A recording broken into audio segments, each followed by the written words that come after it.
When I use the term Failders, I know what I mean. Failders are failed elders, individuals that are old enough.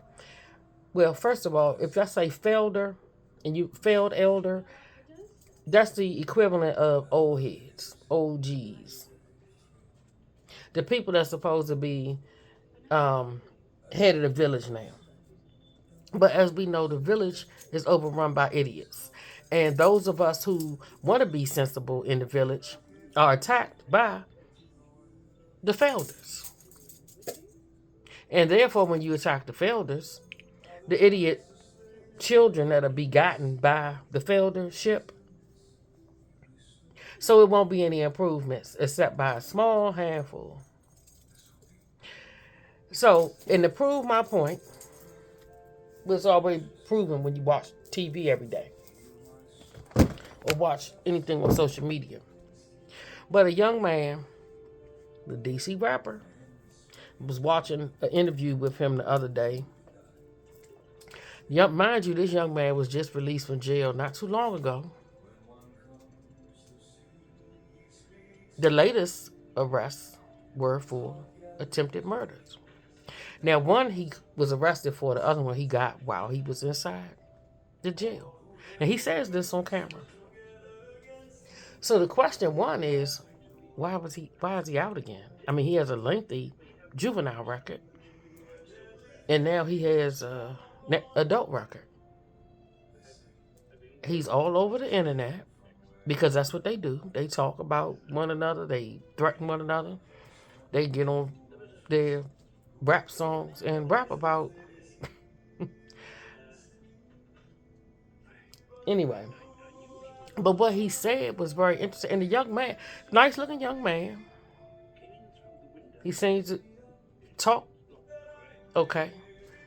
But he's caught up, and I'm like, I just wish enough of them when they get money, make some money, leave this area and don't come back. I'm like, why? I'm like, is there somebody going to talk to them about leave? Leave. Save yourself. Leave. But they will stay here and stay in that same cycle and likely die or go to jail for killing someone else. But what he said, which was telling, talking about old heads, because the guy interviewing him, he got on my nerves because I'm like, you old enough. Why are you talking to him just like you should be talking to him in a manner where you trying to guide him? No, you on the same crap as he is on. The old head ain't no old heads no more. And even when old heads back in the day were still maybe in doing certain things, they didn't guide these young men to be reckless about what they do. And but he put it. This is how you know these young people.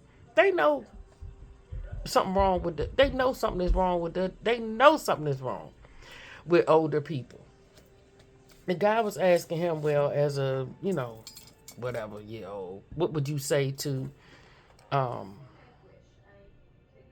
younger people? And I mean, it's funny because he's still young, but now his one of his friends or brother, whoever, said something very sensible.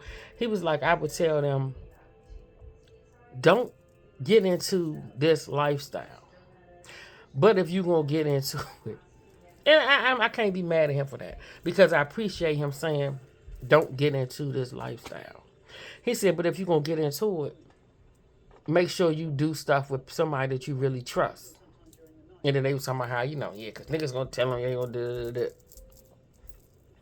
Then it's like, or do it alone. That makes sense.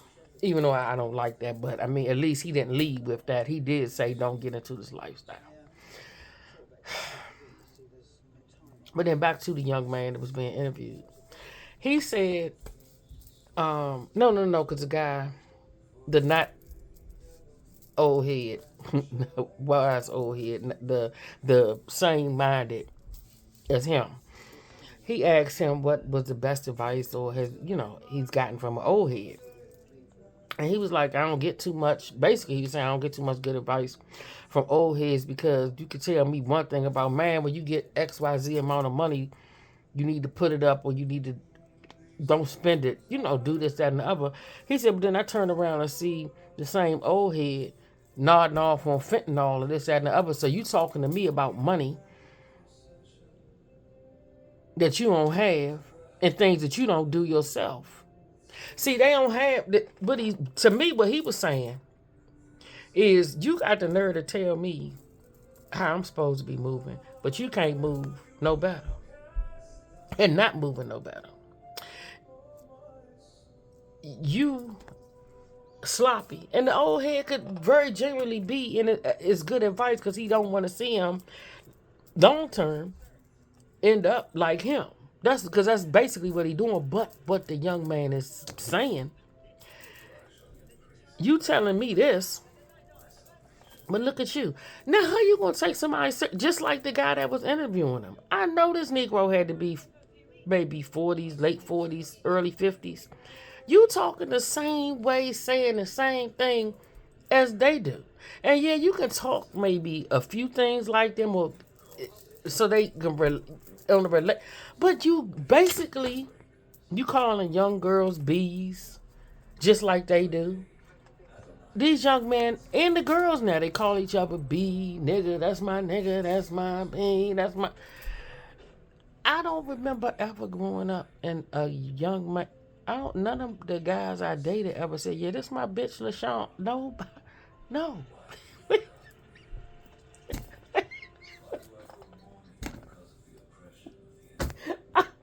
We are so disgustingly lost out here.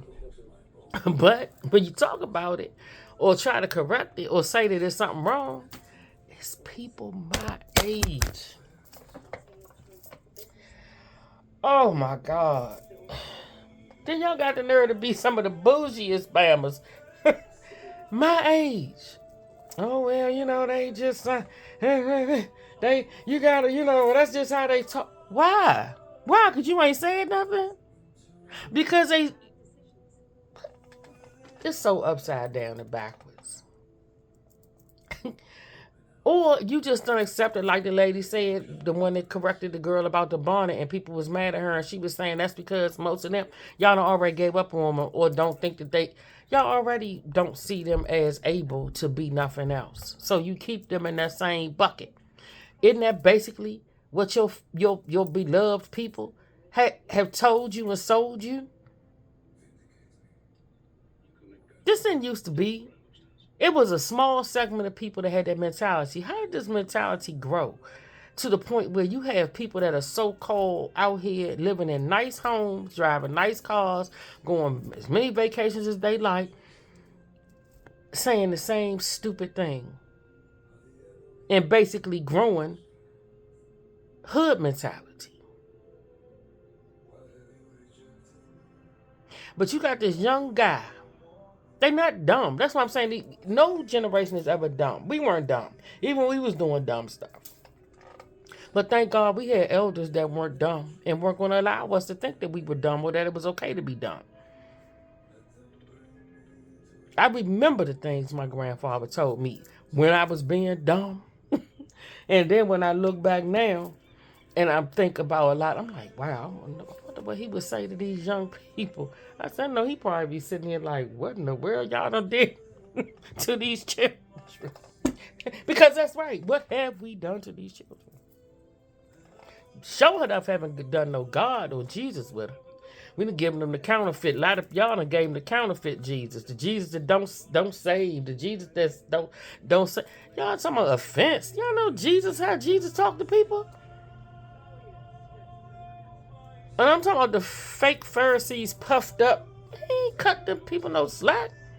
That's how a lot of y'all will get talked to. It need to be talked to. Fake puffed up Christians. For sure Christians. But you ain't no Christian. Because you don't even stand for God. And the children basically telling you, this young man said, how you going to talk to me? And if you living like that, and see, that's the bad thing. And even if you are sloppy like that and you want fentanyl or whatever, and you want to at least tell the young man, be like, man, I don't want you to end up like me. I'm da-da-da-da. But he see you. So it's hard to see you and you talking to him about what he need to do. They're not going to listen. They're not going to listen. because you a piss poor example. And then the sad thing is, it's not enough OGs that he's coming in contact with are obviously that are really impacting where he like giving a thought to doing something different. So he would be the next person even in jail for life, because eventually what he doing gonna run out, or he gonna end up dead. And it's unfortunate because he's a nice looking young man. And he probably could do something better if he get out of the neighborhood that he keeps going back to. It's sad, but it's a cycle now that's being created because honestly, it's an insidious agenda, just like with Pharaoh and Herod, to kill off males and their mamas. And it's the part that really grieves me, because the more I see and I watch certain things, a lot of them know it, but the mamas really setting their sons up for jail or death. It's sick. And we already know why Satan don't want no men to be in their purpose that God gave them. We know why his workers don't want them in the purpose that God intended for them. But you would think that the person but these mothers, they not mothers. And it shows every single day. I talk about it all the time. They hate men. They hate their sons. And they rather them either end up dead or in jail. That's why they training them to go out here and do the things that they do, because you know they're going to end up in one or two places. And it's disgusting. And to see emasculated males stand by death for your sons' mothers and not speak up for their sons or their stepsons or their nephews or whoever, is sad. That's why as creep men, y'all have got to. We praying for it's a portion. It's a second of us. Not only are we crying out for you to do what the heck you need to do, we praying for you to do what you supposed to do. You the head, not the tail. God designed you to be the head, and as long as you not, everything is out of order. And these boys are dying. They becoming freaking sissies in wigs and lipstick, and running around and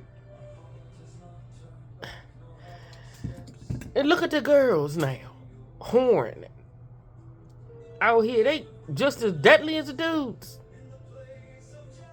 You can't afford to just. I know a lot of these females is annoying. They annoy me. You ain't gotta be bothered with the kids though. And stop hitting them, for God's sake. I'm like, stop. One of the biggest problems with all of us, even females, the worst individual you interact with is the person that does the most damage. And these bad bees and all that, most of them are not on no status that is going to be conducive or beneficial for you as somebody to partner with or be a helpmeet. Stay away from them. I don't care how fat they behind look, how big they book. It's women of substance that have those things. Go find them.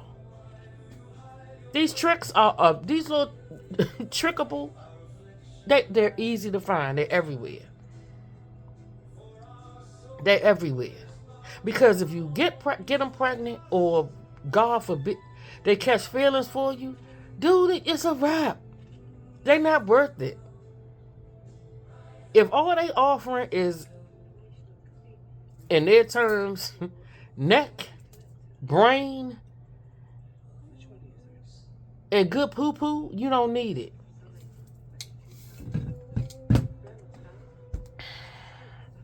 See Samson, Solomon, on in the Bible. Jezebel's spirit is high and flying in the church, in too many homes, everywhere. And it is strangling the boys. And their mamas, aunts, and all that, the main culprits. Because in order for them to rule over them, they got to weaken them. And they're doing it. But real men are not having it. That's why they don't like real men. They don't like men pushing back. But y'all keep pushing back because, as I told y'all before, they don't like you no way. So you're not here to impress them or to get their opinion. Their opinion doesn't matter. They're nothing at the end of the day. They're nothing without their fake everything and false sense of superiority. You be you and walk in who you supposed to be so that you can help save as many as you can in this generation. Once you become an adult, you're not supposed to carry the childish things. We'll say when I was a child, I spake as a child, but when I became a man, I put away childish things. It's time for us to put away childish things. This generation is suffering, and so are we.